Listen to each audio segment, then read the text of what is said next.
কানাডায় মা বাবা নিয়ে স্থায়ী হওয়ার সুযোগ বন্ধ, বাংলাদেশিদের বিপাকে ফেলে দিল নতুন সিদ্ধান্ত।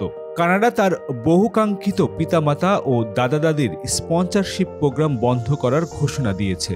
এই সিদ্ধান্তে বাংলাদেশের অভিবাসী পরিবারগুলো সহ বিশ্বের নানা দেশের মানুষের মধ্যে ব্যাপক হতাশা ও উদ্বেগের জন্ম দিয়েছে।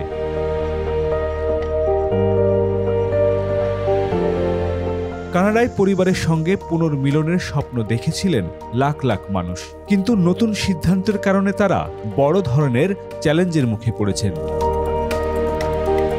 নতুন নীতির পটভূমি। কানাডা বিশ্বের অন্যতম অভিবাসী বান্ধব দেশ। দেশটির জনসংখ্যা বৃদ্ধির অন্যতম বড় উৎস অভিবাসন। পিতামাতা এবং দাদা দাদির স্পন্সরশিপ প্রোগ্রামটি অভিবাসী পরিবারগুলোর পুনর্মিলন এবং সমাজের ইতিবাচক অবদান নিশ্চিত করার একটি জনপ্রিয় পদ্ধতি ছিল।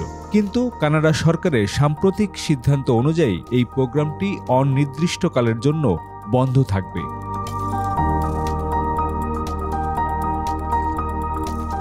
কানাডা সরকার দাবি করেছে, স্পন্সরশিপ প্রোগ্রামের মাধ্যমে আসা বয়স্ক অভিবাসীদের জন্য অর্থনৈতিক ব্যয় বৃদ্ধি এবং স্বাস্থ্যসেবার উপর চাপ প্রোগ্রামটি বন্ধ করার প্রধান কারণ। স্বাস্থ্যসেবা, পেনশন এবং অন্যান্য সুবিধার উপর বৃদ্ধ চাপ সামলাতে ব্যর্থ হওয়ার আশঙ্কা থেকেই এই সিদ্ধান্ত নেওয়া হয়েছে বলে জানিয়েছে কর্তৃপক্ষ।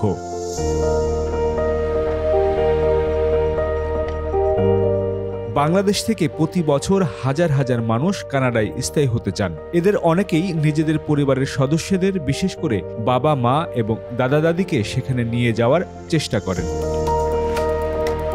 পরিবার বিচ্ছিন্ন হওয়ার শঙ্কা। এই সিদ্ধান্তের ফলে সবচেয়ে বেশি প্রভাব পড়বে অভিবাসীদের পরিবারে।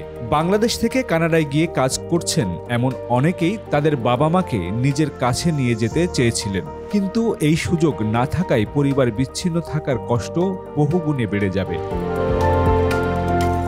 অর্থনৈতিক চ্যালেঞ্জ। বাংলাদেশি পরিবারগুলো সাধারণত একত্রে বসবাস করতে অভ্যস্ত। বিদেশে একা থাকা, বিশেষ করে বয়স্ক বাবা মায়ের জন্য বড় ধরনের আর্থিক ও মানসিক চাপ তৈরি করে। যারা তাদের বাবা মা বা দাদা দাদিকে কানাডায় আনতে চেয়েছিলেন, তারা এখন পরিবারের যত্ন নিতে বাড়তি অর্থ খরচ করতে বাধ্য হবেন। অনেকে হয়তো তাদের নিজের দেশে ফিরে যাওয়ার কথা ভাবতে বাধ্য হবেন। অভিবাসন পরিকল্পনায় বাধা। বাংলাদেশি অভিবাসীরা সাধারণত তাদের পরিবারের ভবিষ্যৎ নিশ্চিত করতে এবং উন্নত জীবনের সন্ধানে কানাডায় পাড়ি জমান, কিন্তু এ ধরনের সিদ্ধান্ত তাদের দীর্ঘমেয়াদী পরিকল্পনাকে মারাত্মকভাবে প্রভাবিত করবে। অনেকেই কানাডায় স্থায়ী হওয়ার পরিকল্পনা বাতিল করার কথাও ভাবছেন। ভবিষ্যতের প্রশ্ন। বাংলাদেশি অভিবাসীরা এখন উদ্বিগ্ন। এই নিষেধাজ্ঞা স্থায়ী হবে কিনা, কানাডা সরকার এই সিদ্ধান্ত সাময়িক কিনা তা স্পষ্ট করেনি। অনেকেই আশা করছেন ভবিষ্যতে এটি পুনর্বিবেচনা করা হবে। বিকল্প পদ্ধতি কি? পিতামাতা ও দাদা দাদিকে কানাডায় আনার জন্য দীর্ঘমেয়াদী ভিজিট ভিসা বা সুপার ভিসার মতো বিকল্প পদ্ধতি রয়েছে, কিন্তু এসব প্রক্রিয়া ব্যয়বহুল এবং জটিল। অন্য দেশের দিকে নজর। অনেক বাংলাদেশি এখন অভিবাসনের জন্য অন্য দেশগুলোর কথা ভাবতে শুরু করেছে, যেখানে পরিবার সহ স্থায়ী হওয়ার সুযোগ বেশি। সমাধান এবং সুপারিশ। সরকারি পর্যায়ে চাপ সৃষ্টি।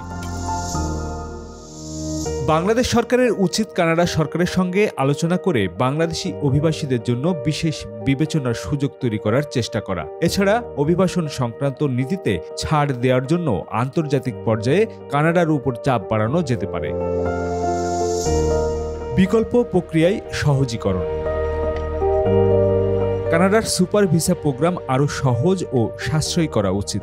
অভিবাসীদের জন্য ভিসা প্রক্রিয়া সহজ করার পাশাপাশি পরিবারের পুনর্মিলন নিশ্চিত করার বিষয়ে বিশেষ পরিকল্পনা নেওয়া উচিত। সমাজসেবা প্রতিষ্ঠানের ভূমিকা। অভিবাসী পরিবারগুলোর সমস্যা সমাধানে কানাডায় অভিবাসী সম্প্রদায় এবং স্থানীয় এনজিওগুলোর কার্যকর ভূমিকা থাকতে হবে। পরিবারগুলোকে আইনি সহায়তা, মানসিক স্বাস্থ্যসেবা এবং আর্থিক পরিকল্পনার বিষয়ে সহযোগিতা করতে হবে।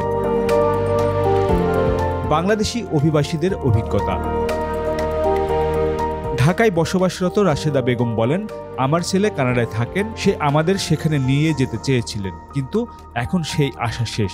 আমরা কি আর কোনোদিন একসঙ্গে থাকতে পারবো না? অন্যদিকে টরন্টোতে বসবাস করা জাকির হোসেন বলেন, বাবা মাকে একা রেখে আসার কষ্ট ভাষায় প্রকাশ করা যায় না। এই সিদ্ধান্ত আমাদের জীবনে বড় এক ধাক্কা। বাংলাদেশের অভিবাসনের পরিসংখ্যান।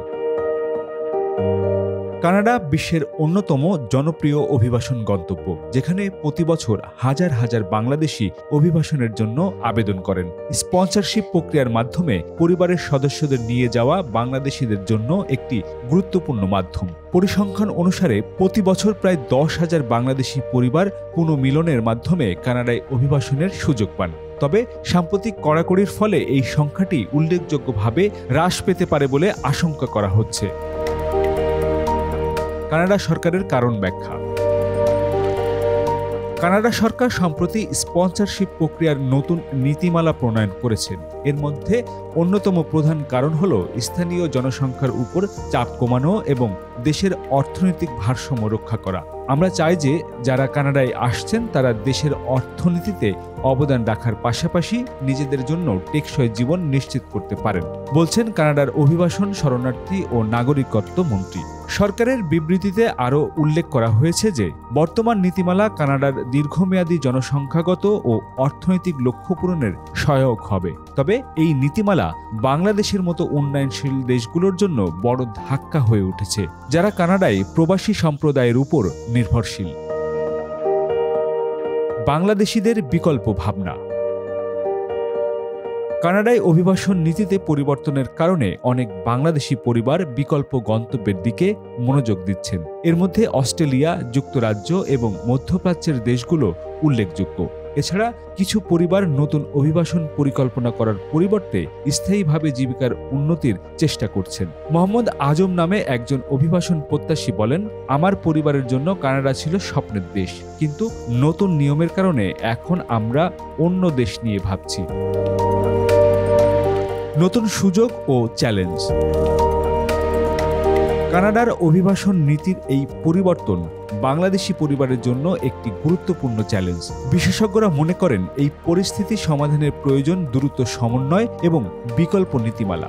একই সঙ্গে বাংলাদেশের অভিবাসন সংস্থাগুলোকে আরও কার্যকর ভূমিকা পালন করতে হবে। কানাডার এই নতুন অভিবাসন নীতি শুধু বাংলাদেশি অভিবাসীদের জন্য নয়, বিশ্বের বিভিন্ন দেশের অভিবাসীদের জন্য বড় চ্যালেঞ্জ। এটি পরিবারের একত্রিত হওয়ার সুযোগ হ্রাস করেছে এবং অভিবাসীদের মধ্যে হতাশা বাড়িয়েছে।